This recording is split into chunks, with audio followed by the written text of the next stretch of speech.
What's up, dudes? I'm going to talk about a cool hip-hop album today by a guy by the name of Dr. Octagon, also known as Kool Keith, also known as Dr. Doom. This is Kool Keith, aka Keith Thornton's first solo album, first debut solo album since he was in the rap group, the awesome rap group called Ultramagnetic MCs from the 1980s. He's been in the game since 1984, I guess. And he's released at least 1 million CDs since then. A couple instrumentals and shit. But this is his debut album, solo album, 1996, Dreamworks Records, Bulk Records. And it's awesome. Production by Dan the Automator, who is really cool. Is actually a guy, you know, I should probably get into more. I do have Handsome Boy Modeling School, I do have Lovage, I do have Peeping Tom, which he contributed to.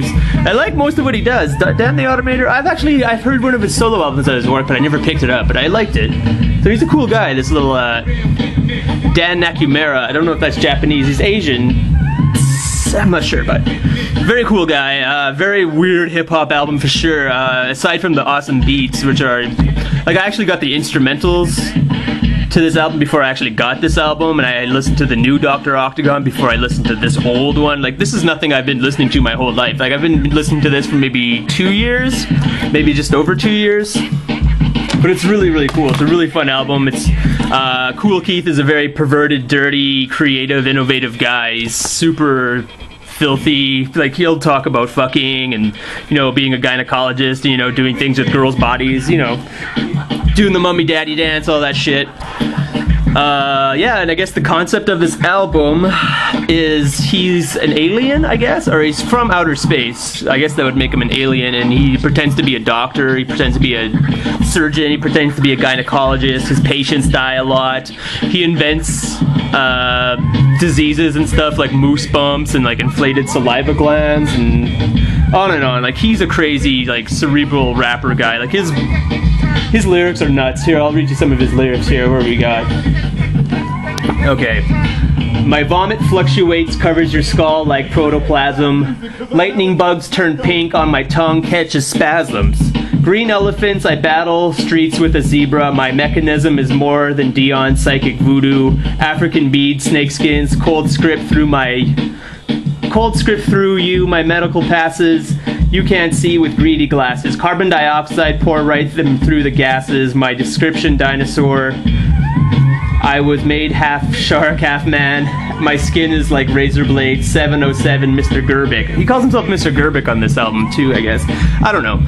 There's rumors that he was a psychiatric patient at the Bellevue Hospital too, because he's from Bronx, New York. He was born in either 1964 or 65. Yeah, but he said it was also just something he said to, because he was mad and stressed out at this interview, so he just wanted to, you know, say something controversial and weird like that. So it may not be true, may be true, but he sounds crazy. He sounds like he probably has like some sort of, you know, personality disorder or something, though. He's very much a womanizer. I've seen him on TV a bunch of times too, and he's always at strip bars. I forget what show it is on. It's some bad, like, reality rap TV show, and they had Kool Keith on for an episode, and they all went to the strip bar, and he was getting lap dances, showing girls how to, you know, be strippers and stuff. But yeah, very weird, very creative guy. I really like Dr. Octagon. Kool Keith on his own, though, he has probably more misses than hits to his name, though, but he was part of Ultramagnetic MCs, which was like kind of this phenomenal little rap group. I really like them. This album's really good. He's got a couple other decent albums out there too, a lot of stinky stuff. Oh yeah, he was in this one thing with truck drivers that I have too. What was that truck driver shit he was called? But it had some cool songs on there too. Oh, I can't remember. I don't even remember who he did it with, but fuck, I'll remember later. Anyway, he's very prolific. He has so many projects going on that I can't even remember them all. But yeah, Dr. Octagonecologyst, 1996, Dreamworks, Bulk Records, awesome underground hip hop. Dan the Automator made the beats. Check him out too. He's very cool. He might have more good albums than Kool Keith does, but I don't know. That's just my opinion. But this album's great. I really like Kool Keith as a artist, though, for sure. Peace out.